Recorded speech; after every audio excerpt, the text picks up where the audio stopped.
What is up, you? It is episode 2 of the FastCast with your host Sendu, Red Diamond of Light Studios and EmeraldRangers.com. Man, that's a mouthful. Woo!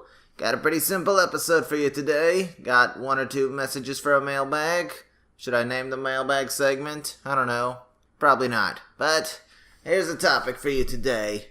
Do you have a game that's just fun? I don't mean a guilty pleasure. I don't mean a critically acclaimed game necessarily. Not a bad game, not a great game. Something in between. A game that, as a critic, you could nitpick to death, but you still just keep playing it anyway because it's just fun. Isn't that what games are all about? Just to have fun? Well, I've got a story for that, and I've also got an interview with Alex Swingle, the newest member of Emerald Rangers. Good old Orange Yep, the Orange Diamond. Orange Scarab, he called himself. Pretty clever name, I gotta give him credit for that. So, let's just kick in a little transition and get to the topic. Whew, abrupt stop there. My bad. Still working out the whole transition thing. That was actually the sound effect for the Power Rangers Turbo Teleporting. Seemed appropriate in my head. Well, anyway, on to the topic. It's something that just happened to me. I was jotting around thinking of things to talk about for the next episode, and I keep going back to a game on Steam, a game I've had for years. I've already beaten a couple times. It's Metal Gear Rising. You know it? It's a lot of fun. It's a really good game. It's not bad by any means, but there's a lot to not like about it. Critics panned it for the tiny short, well, not tiny, but really short single-player campaign, and the story is not good. These are all true, yeah. And Raiden talking in his Ripper voice. I was born to kill. That's not scary at all. It's just kind of uncomfortable. Like, please stop doing that. It's like someone trying to impersonate a killer and they're not good at it.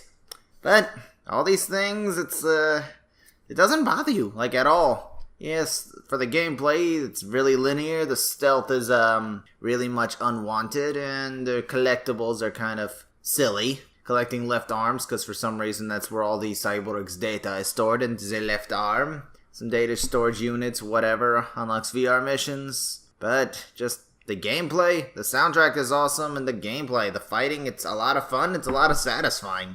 I just keep popping it in again because it's just fun to play. Everything wrong with it is completely outweighed by that. VR missions, I don't know, I usually try to play those just to complete them, but these still playing them, not just for the EXP to level up. There's some, all the stuff you can buy too, some pretty unbalanced equipment. Foxblade, just super strong weapon. Other weapons, you got a wooden sword for non-lethal. This game does have a bonus for no kills, but using that thing costs you more points than it gangs you. Then there's other weapons that are just the same thing, but slightly effects tacked onto them. The stun sword I thought was also non-lethal, but it slices. And Mariachi Raiden. That game, that's what I'm talking about though. It's just the gameplay itself is what's so great about it. It's fun to parry things, it's nice, simplistic.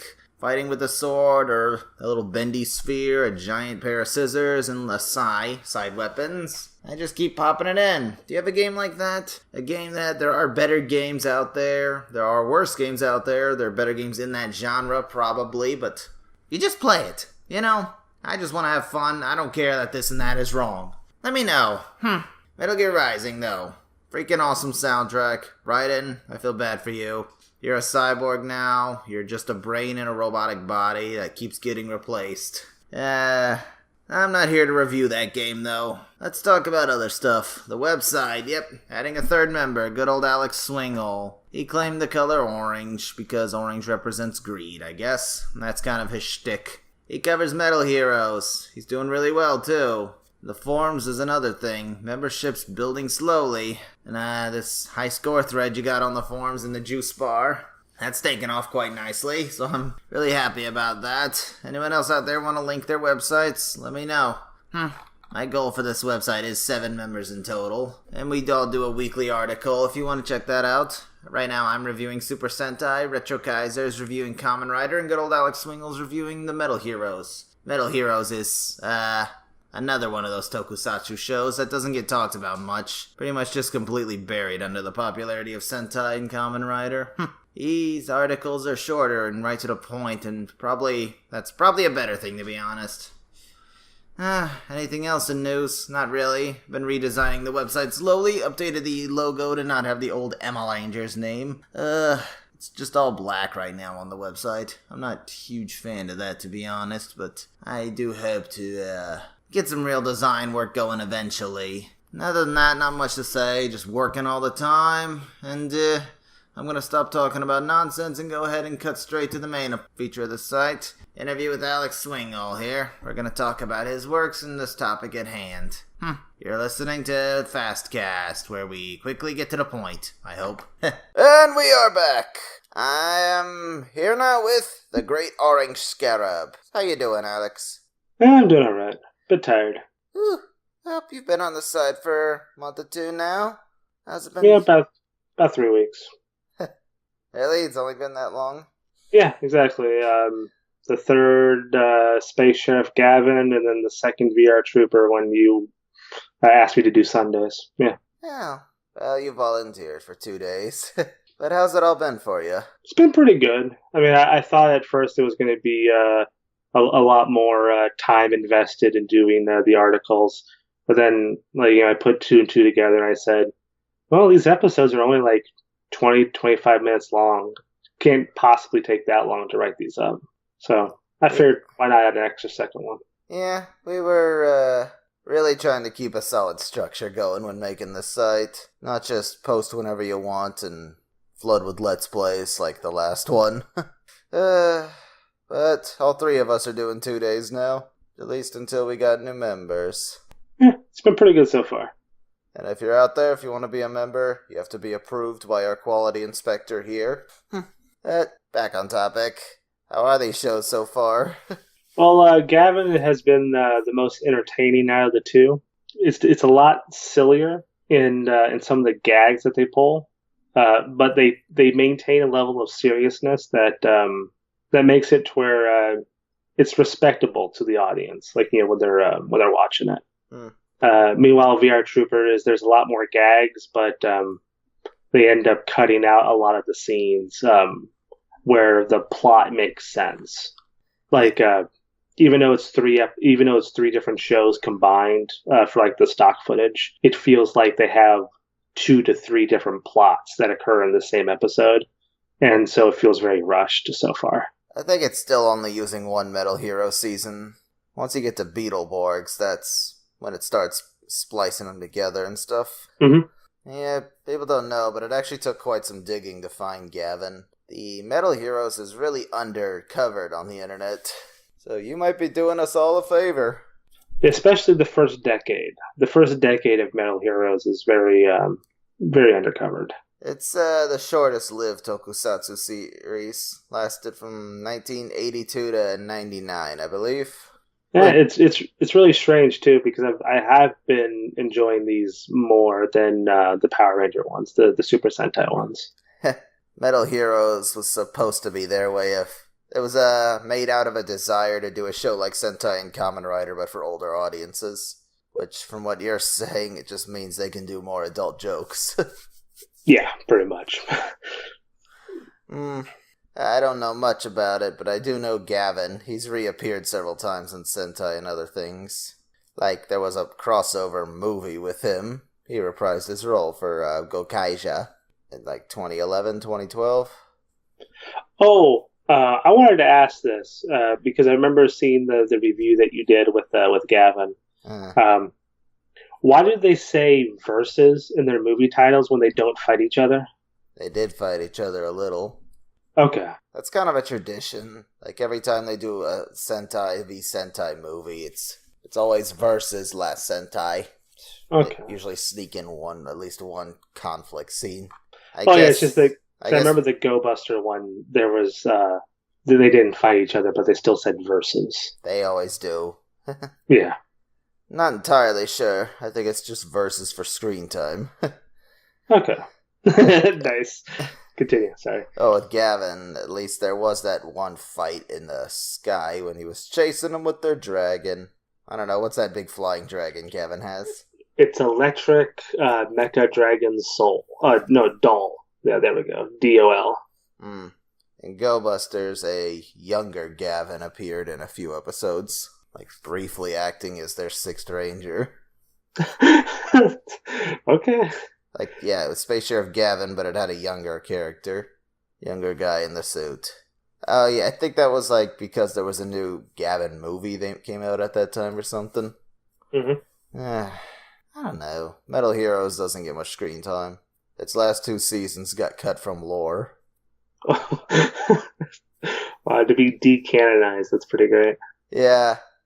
It's, the last 2 were just decided to become a kid show again, and they did really poorly to the point where they decided to make them not part of the official lineup, which was demonstrated in Superhero Tyson Z when all the Metal Heroes appeared, and they were not there. Nice. Oh, jeez. I like trivia. Do you like trivia? Kind of. From time to time. Depends on how relevant it is. I just like knowing things you're not going to know just by reading a wall. Well, I mean, so far what you've been saying has been relevant to Metal Heroes, so it's like, okay, that's good to know. I remember there was one Kamen Rider that was actually made out of old Metal Hero costumes, just all painted a different color. That is great. I remember because there are quite a few episodes, like series where I remember seeing like on some of the trivia stuff. It's like, oh, this costume was used in this series, and also this series and this season. The Metal Hero series as a whole, it kind of does a bunch of mini-series. It's like there's Gavin, and then there's 2 other space sheriffs, and then it jumps another theme for 3 years, which is an interesting take. It's almost like a season 2 and 3, but not at the same time. What do you think of that? Where it doesn't just change theme every year, but every 3 years? I do like that. It's a style that actually is done very frequently in outside of the U.S. But yeah, it ends up working pretty well because you can reuse costumes throughout the 3 years before having to like actually do more significant changes. Metal Heroes was actually a huge hit in Brazil, 1 season at least. Wasn't it Jupiter? Yeah. That one will actually get an official DVD release thanks to that. Thank you, Brazilians. I now have more Mecha Hero to watch. Yeah, that season's apparently a legend there. And it's even on Netflix in Brazil. Wow. Okay, that is a big deal then. Yeah. You ever wish you could make a Netflix account from another country just to watch their content? Yes. It's, there was an English dub of a Sentai season or 2 that was made in Brazil for some reason. You ever see English dubs of live-action shows? Besides the ones I'm currently watching? Yes, like old ones before they knew how to do it convincingly. Yeah, yes, I have. I've seen some of those. Yeah, like Bleach before it became official English ones, and some of the DBZ ones. You watch fan dubs? Yes. Those can either be really impressive or really awkward. Mm-hmm. There was this fan dub of the Persona 3 movie, anime, OVA, whatever. I'm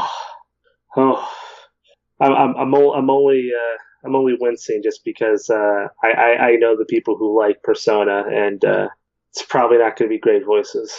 Actually, they did a pretty decent job, but it was different, so the purists attacked. Oh, damn. Although the main character, that's exactly how I'd picture he sounded. Oh boy. So yeah, Metal Heroes.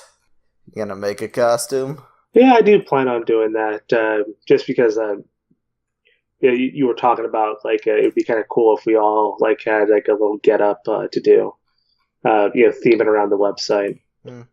I'd figure, like, the longer I'm involved, just like the more I'll start getting pieces. Like, we're going to work on the matching jacket. That's number one, because I was promised a matching jacket. You will get a jacket just as soon as we finalize a logo or something to stick on there. Yeah, that's because a matching jacket is not just whatever. Let's get one, maybe another one again. That's something I'm only doing once, so yeah, exactly. I don't want to get it, and then everyone says, I don't like this logo anymore. Let's change it drastically. Yeah, exactly. You don't want to waste like $100 for no reason. Yeah, 80-something-ish. I'm not sure. Mm-hmm.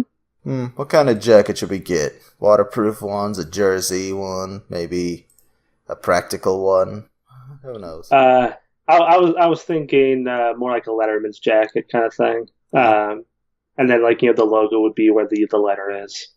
Just something simple. My envisionment would have the website logo on the arm and then the individual person's name on the back, like their screen name actually. Yeah, exactly. If you had it, would you wear it in public? Yeah. Big orange jacket that said Orange Scarab on the back.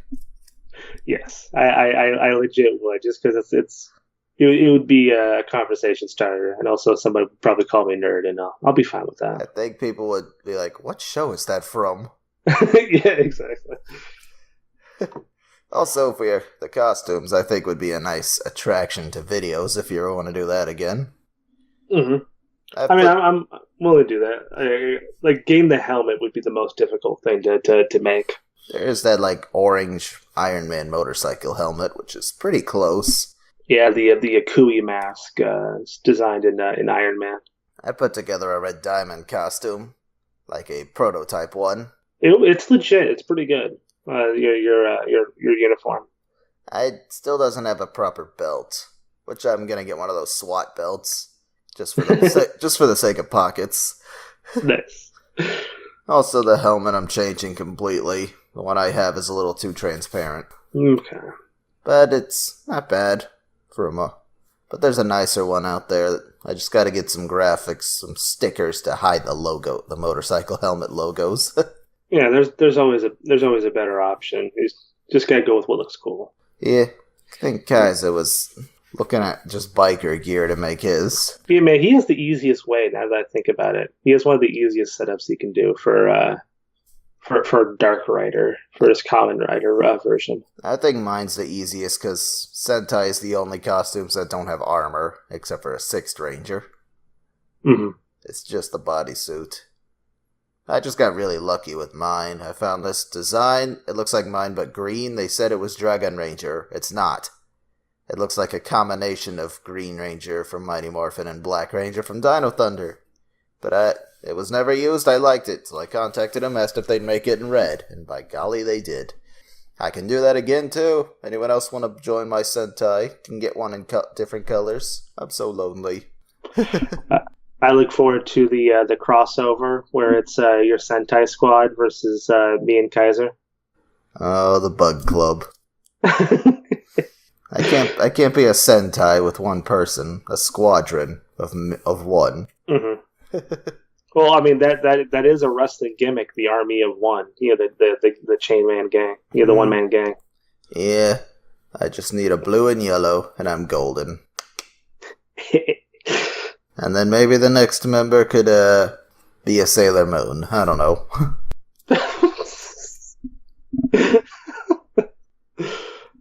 That's one dedicated fanboy dressing up as Sailor Moon.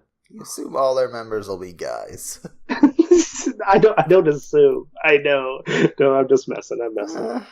It's hard, There's like a bunch of people that want to reach out, but they're like doing better on their own. Mr. Weenie showed genuine interest, but he's like, do I have to be on the side a lot? Because he's just like constantly busy helping out family. Yeah, exactly. That guy is one of the most selfless people on the planet, I'll tell you now. Oh, hey, Alpha Metal Hero. On the show, my topic was games that are just fun. Can you think of anything like that? A game that's not like the greatest game ever, but you just play it a lot because despite its flaws, you're just always having fun with it. Well, I did come up with the list. I was thinking about it pretty hard because it's kind of difficult picking a game that is not great, but you have fun with it, because oftentimes every game that I have enjoyed, I thought was great. It's not. So I don't mean strictly bad games. I just mean games that you could criticize a lot of stuff about, but it just doesn't bother you. Yeah, but that's what I mean. Like, when applying those filters, it's like, man, this actually is a lot harder than I thought it was.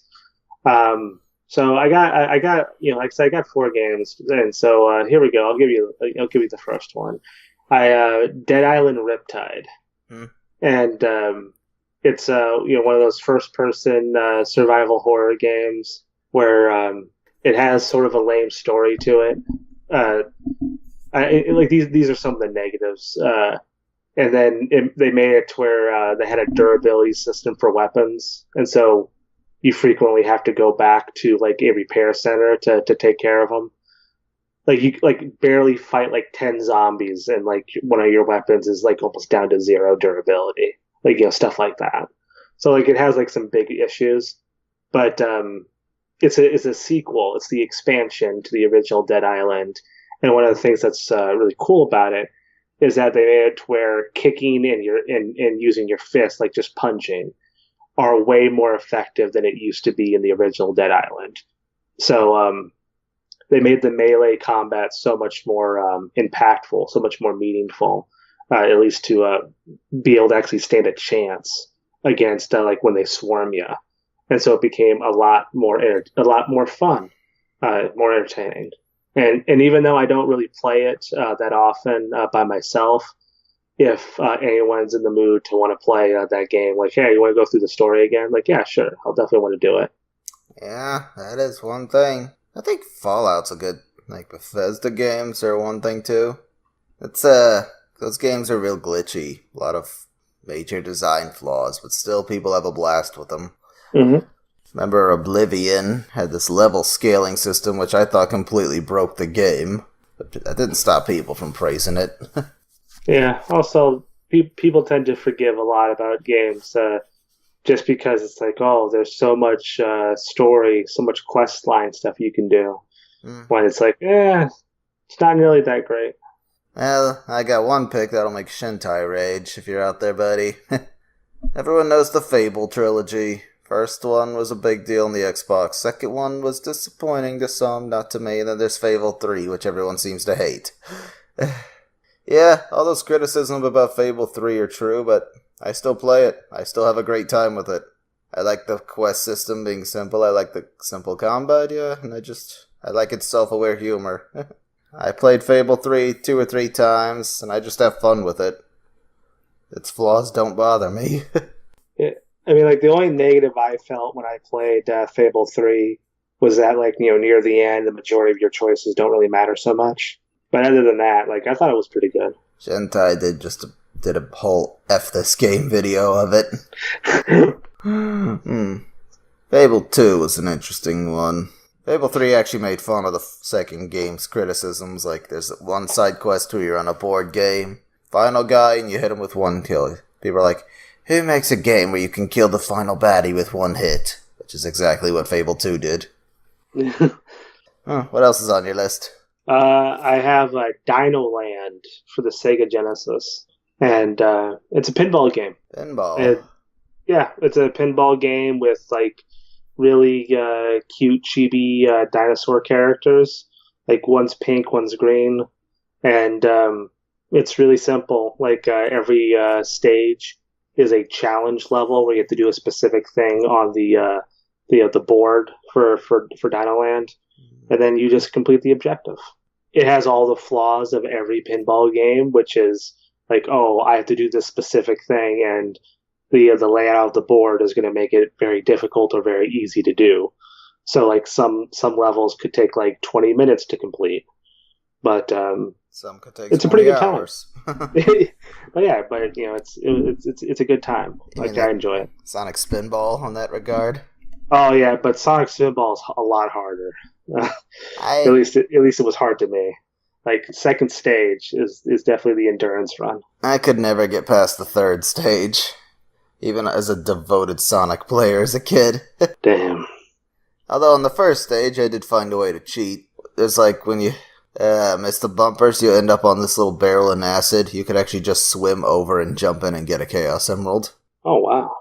It's a way to get one of them quicker. Little shortcut. Downside is if you ever go back to that particular pinball area, you've lost your safety net. So it's not really a cheat, it's more like a little secret. Mm-hmm. One time I actually glitched through one of those shields to a Chaos Emerald. Wow. I don't even know what I call those Chaos Emeralds because there was way more than 7 in the game. Oh, there's shiny rocks. Isn't that what we have? Yeah, shiny rocks. Well, we have shiny hunks of glass. Do you like yours, by the way? Yes, I like my cubic zirconium. It's not even that. I know, I'm messing with you, jeez. I mean, it even says Hongville Fancy, so, like, it's gotta be fancy, right? Where does it say that? At least it says on the top of my box. Oh, the box. I thought it was engraved on the emerald for a second there. Like, what? Oh, no. Well, they think it's fancy. Though they ship them in these cheap little boxes held together with tape. I noticed that the box themselves were spray painted. Mine is just taped, like blue tape over the box. Oh wow, you got better treatment than I did. I got like actual like duct tape. Blue duct tape? Yep. Well, there you go. Well, they have a nice display box, but that's sold separately. Mm-hmm. I wouldn't get that unless you plan to collect a bunch of them. Huh. I'm going to collect all the Emerald Rangers emeralds. You're wondering if one of us could take all 7 and turn gold? We can, but it won't happen because nobody's willing to give up theirs. We're going to have an epic, 20-part mini comic series about Kaiser trying to take all the emeralds from us. You assume it'll be Kaiser. Well, there's only one guy it's possible, and that's Kaiser. Up on Kaiser style. Unless you have plans. I don't know. Unless you have plans. But isn't orange the color of greed? Yep, it is. I don't need to go gold. I just need to unlock Predator mode.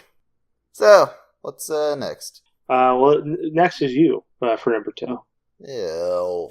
Well, I mentioned Spinball. May as well just say, yeah, Sonic. Nice. Sonic 06 and Sonic Forces especially. 06 is a bad game, but it's fun. It's that one I call a guilty pleasure. But Forces was one that really kind of baffled me. That game is beyond panned by critics. People calling it bland and nothing and just so broken and just not good in any way. I'm just like, I don't see it. I play that game, I just have a lot of fun. It's fun blasting through stages. It's got the same boost mechanics as past games, but it's got the jumping delay fixed from Generations. I like the soundtrack too. I mean, I didn't like classic Sonic much, but the custom character was really fun. Yeah, that game, why do I like it? It's fun. I play it, I have a good time. I don't think I'm wrong to do that. I really liked the customization as well for Sonic Forces. The thing that I didn't like was that there are specific powers tied to like the costume you wanted to use. It's not the costume, it's the weapon.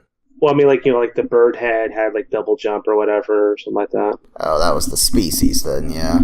Yeah, that's what I mean. That was the only thing I thought that was a bad design decision. None of them are mandatory to clear a stage. It's just all helpful. Yeah. In different ways. Well, there should be some differences between them. The double jump's not even very good. It's just like an extra little poof. Forces launched at the discounted price, and it came with free DLC for the Shadow 3 stages. Remember when that came out, people were like, did I accidentally buy DLC? Yeah. I think you'd notice if you accidentally purchase something unless you're just rich. I wonder, people that make millions on YouTube, do they even keep track of everything they spend money on? Sometimes they do, for tax purposes. Watch people do these mystery unboxing, those mystery boxes from eBay. Something that was made I'm pretty sure it was made specifically for YouTube videos. Yeah, the Loot Crate and Box Crate and Crate. Yeah, now eBay's got one. Mystery eBay gifts. Ah, jeez. Saw the video, $100,000 one. See, inside it had a used Xbox One S, a Rick and Morty shirt, some Mario shirts, a Hoochie purse, and a Rolex watch worth $45,000. Wow. Although that guy got really lucky. No, he didn't. $100,000 for that box. Oh, wow. Never mind. I don't know how much a Hoochie purse is worth, but the rest of it is definitely less than $1,000. Mm-hmm. No, I was thinking when the way you said it made it sound like it was like 100,000 was like the grand prize. Nah, the grand thing in there was that Rolex watch, which was worth $45,000. One of those, someone actually did make profit, was the $20,000 one. Had a bunch of junk, but inside a piggy bank in there was some code for Bitcoin. I didn't even know what Bitcoin was before I saw that. But yeah, he plugged in the codes, it was worth over $30,000. Nice. Well, your turn. The third game is Sacred 3. Now, this one was PS3, 360, PC, and the story is obnoxiously bad. Where a lot of the writing for the dialogue is breaking the fourth wall to the player about like, oh, we gotta go save the world because that's what heroes do, right? But during the entire time, the main character that talks to you, the NPC that talks to you, speaks in a Valley Girl accent. So there's a lot of likes and Welch, throughout all of it. And everything she says is something that is like, well, of course I thought of that already. I'm like an empath.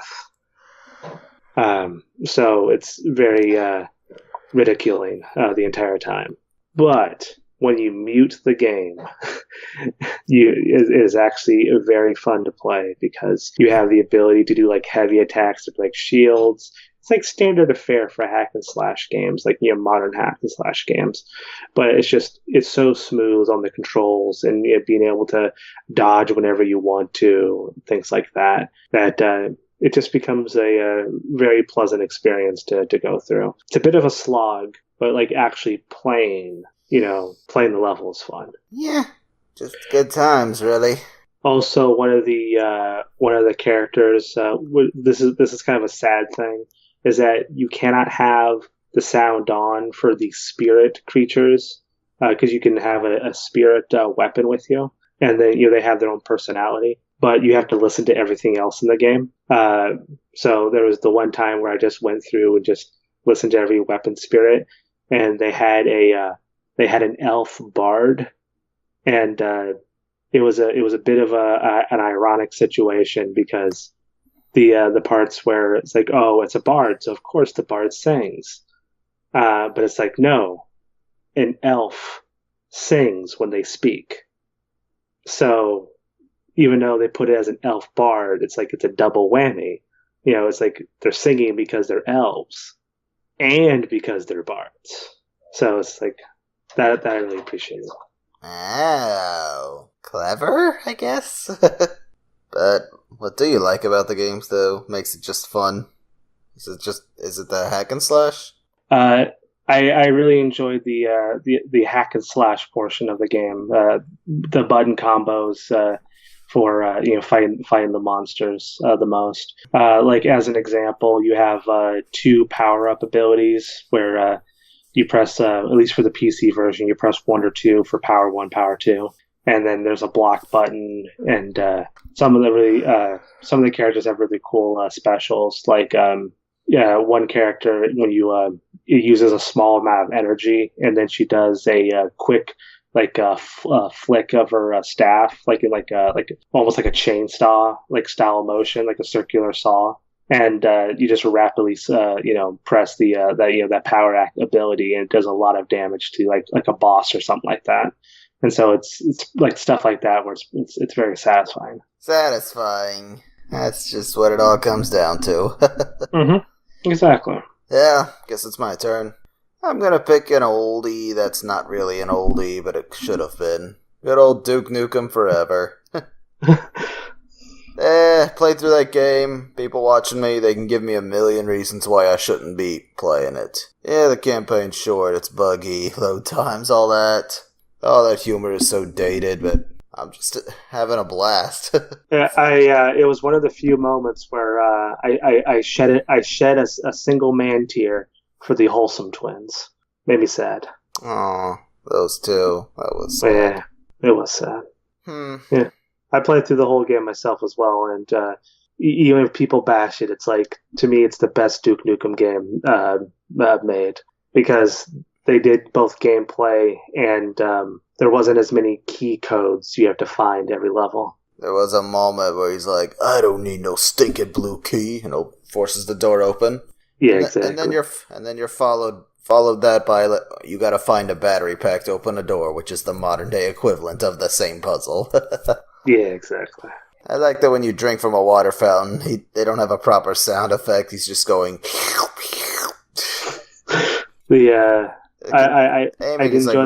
Aiming's really loose. I thought that was because I was playing it on consoles, but on PC it's not any better. The other part that was great was when they were making fun of achievements in video games, where it's like, oh, throw a bag of popcorn and start the microwave. You earn +2 health, and then achievement.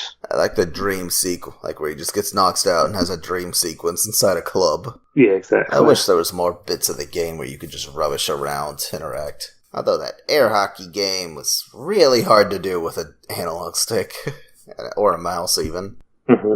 Were you able to get the ego boost from pinball? Yes, I was. It was practically impossible, but I was able to do it. Mark, put that on your calendar. Yeah.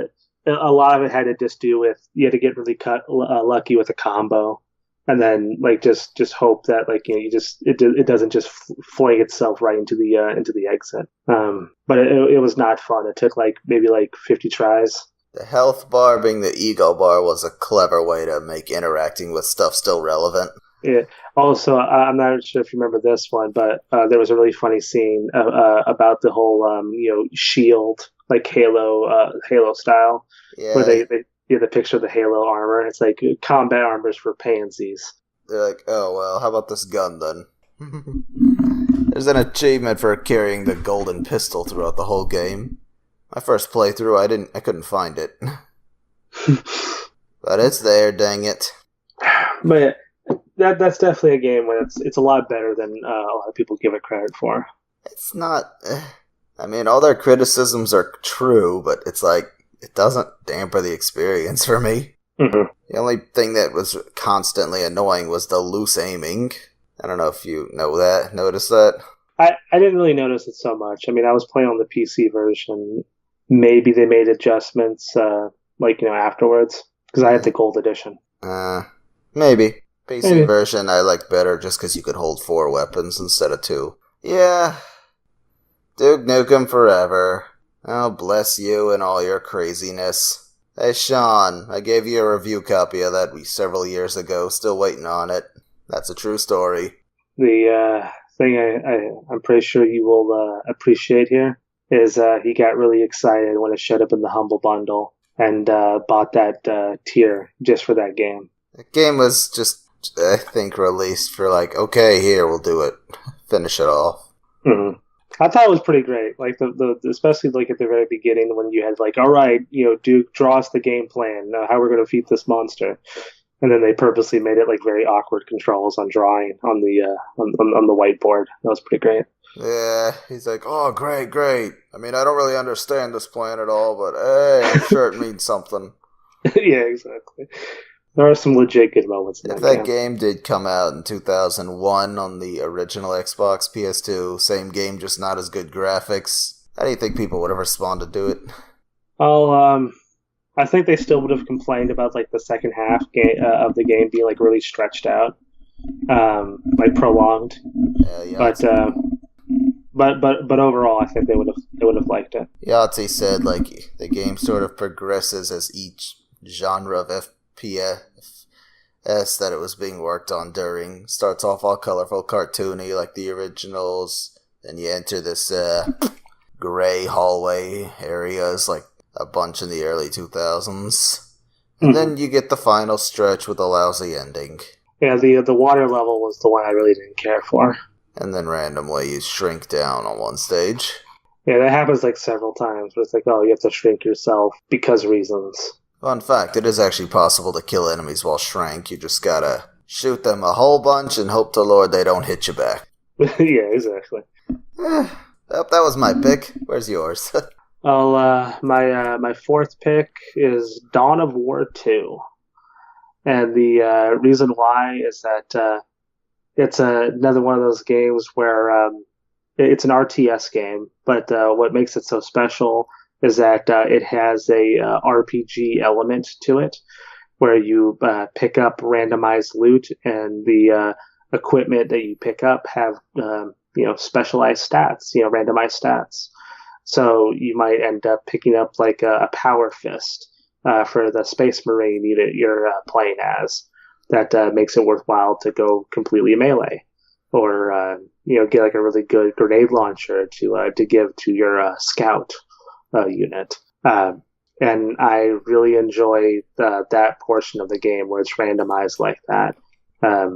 Because you still get to do the tactics, you still get to maneuver the units around to complete the objective.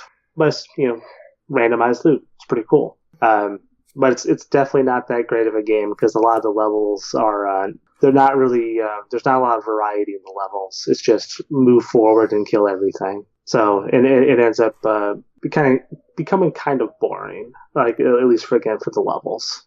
Thing is, I was thinking this up. It's not strictly bad games. I was thinking, just games that you'd play for just criticisms don't really outweigh the fun factor in any way. Oh, I definitely say it doesn't. The fun factor's still there. There's 2 different expansions to the game. One's Retribution, and there's 8 different campaigns in Retribution. They're all the same levels, but they're just you have to play with this squad of custom heroes instead of another one. And I play through all the campaigns, so I mean it can't be that bad. It kept your attention that long, so that says something. Yeah, exactly. My favorite one is the Orc campaign because they have Captain Freebooter. That's the leader of the group, and they have another one who's the scout, and he's Commando Spookums. Yeah, it's pretty great too because there's several times where the Spookums will come up out of nowhere, just to start talking to Captain Freebooter, and he's like, "Oh, Spookums, you spooked me." That's what I do. Yeah, I like that character already. Dawn of War 2. It's pretty good. Dawn of War 2, the Scarab recommendation. It might eat your flesh off, but you'll have a blast. For me, my last pick, it's gotta be the game that made me think of this topic, which is not a bad game by any means. People really liked it when it came out. It just has a lot of major design flaws you'd think would normally turn me off of a game, but it doesn't. It's Metal Gear Rising. It's been out for several years. I've already beaten it a couple times, but I just keep coming back to it from time to time. Yeah, the story is really not good. A lot of political talk, which isn't interesting. And the single-player campaign's really short. Dialogue's not good. But, gosh dang it, is it so much fun. Combat's really fun. The soundtrack is awesome. And yes, Raiden has heals. Every once in a while I keep firing up that game, playing through some VR missions or a little gameplay. Mm-hmm. Why? It's just fun. That's how I'll describe that game. It's fun. It's not groundbreaking by any means. There are better games of the genre, arguably, I guess. But is the gameplay similar to the Ninja Gaiden Sigma games? It's more like the Bayonetta games. Okay. Because it was made by Platinum Games. There is a forced stealth onto the game. Even though there's no stealth mechanics other than don't be seen, get an instant kill if you sneak up on someone. Mm-hmm. I never liked being stealthy in the game at all because the combat's actually fun. Well, it wouldn't be a Metal Gear game though if there wasn't any sneaking. Yeah, I'm pretty sure that's why they put it on. But you can't cuddle up against walls or anything. But you still have the cardboard box item. Yeah. I don't know if you played the game or not. I haven't played the game. I've seen screenshots, and I was thinking of getting it, but I just didn't pull the trigger. Well, you should. Ragged Star, when she finally played it, she was like, I was not prepared for how awesome this is. Nice. One of the first things you do in the game is slice a Metal Gear Ray in half. Wow, that's definitely some Warhammer 40,000 territory. Yeah. Raiden is just someone you gotta feel sorry for. People hated him so much at his initial launch that they tried everything to make him cooler. Now it doesn't matter how many limbs he gets sliced off because they can just build another one. Oh, they tried so hard that they got him to wear heels. Well, you definitely have to try hard in order to wear heels. The point of those heels is so he can grab his sword with his feet. Yeah, those are some of your attacks, your heavy hits. He grabs the sword with his foot and kicks at enemies with it. High frequency blades. The stronger the sword is originally, the better the high frequency will be. basically electrifies it, makes it really hot so it slices through metal real easy. Yep, the vibro blades. These cyborgs, they don't take a lot of damage from regular bullets. So you got it. That's their excuse for using swords again. Mm-hmm. Most of the enemies, they've got those high-frequency machetes or rocket launchers. And sometimes they're just big freaking gorillas. Nice. Those are the most annoying enemies to fight because you can't parry their grabs. At least in my opinion. Mm-hmm. Oh, and there's a gray fox skin you can equip. Yes. Alright, well then all is forgiven now. This game's awesome. And there's like a super expensive fox blade, Gray Fox's sword, you can buy. If you're patient and buy it, it's the most broken weapon in the game. As it should be. When you buy it, whenever a limb is weak enough to cut off, you don't gotta go into blade mode and do it, it'll just automatically cut it off when you hit them. And buy the one enhancement for it, it can just instantly slice through any enemies regardless of armor. Just let you cheese the game, basically, except for bosses. Surprisingly, though, it doesn't penalize you for using it, mainly because, yeah, you'll get the bonus points for not taking damage, but you'll lose a lot more from a low-hit combo and no Zodokens. That's where you slice them up and steal their spines to heal yourself. That game. Yeah, that game is just... It's a good time. I don't know what else to say. It's just a good time. More skins. One of those where Raiden tries to blend in Mexico. He puts a sombrero on and one of those mariachi giant scarf things. Yeah, it's just I was being interrupted severely, so I couldn't hear anything. It's okay. You'll just go back and listen to it on the episode, right? Right. Well, Metal Gear Rising. Play it, because you won't experience anything else like it. Even Bayonetta's not the same experience, although very similar.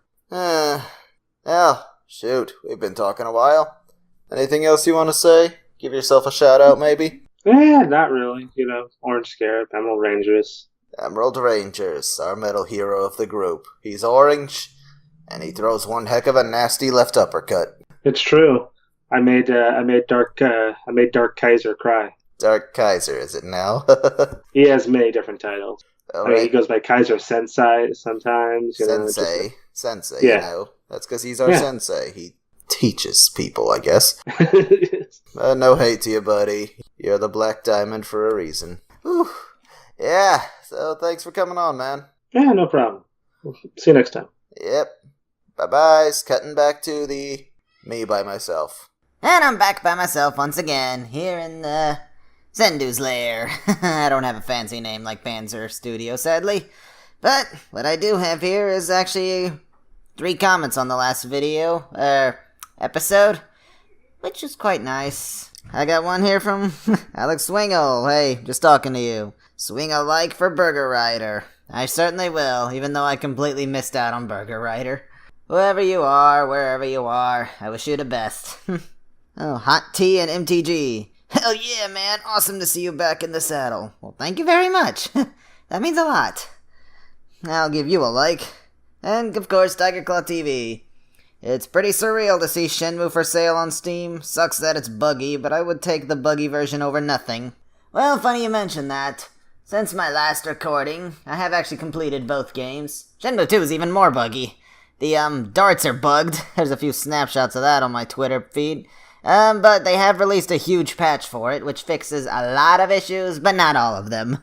So, Yu Suzuki himself is actually quite disappointed. Said the last thing he ever wanted was for it to be re-released and not be the best version of the game, and it is not. No. Even with trophies, the originals are still a better version. But still, I'm still happy to have it out, and I'd take this over nothing as well, mate. One last game while I was listening to that interview. I think Dynasty Warriors is also just a game fun, even though it's heavily flawed. But I think that gives a general idea of what I'm talking about. I don't mean a guilty pleasure, I mean a game that's just fun, even though it isn't great. What's your game? Let me know. Leave a comment on this video, or shoot me an email at sendu@emeraldrangers.com. I'll read them off in the next one. Hopefully every episode I can have a new interview person on. Once a month will be this podcast. If you want to be on it, let me know. I'll set up a time for you. Till then, this is Sendu of Light Studios at emeraldrangers.com. Tune in every day for our daily articles. on Super Sentai Kamen Rider and Metal Heroes. Hopefully something new in the future as well as the occasional game review, can't forget that. Thank you everyone for listening, and bye-bye!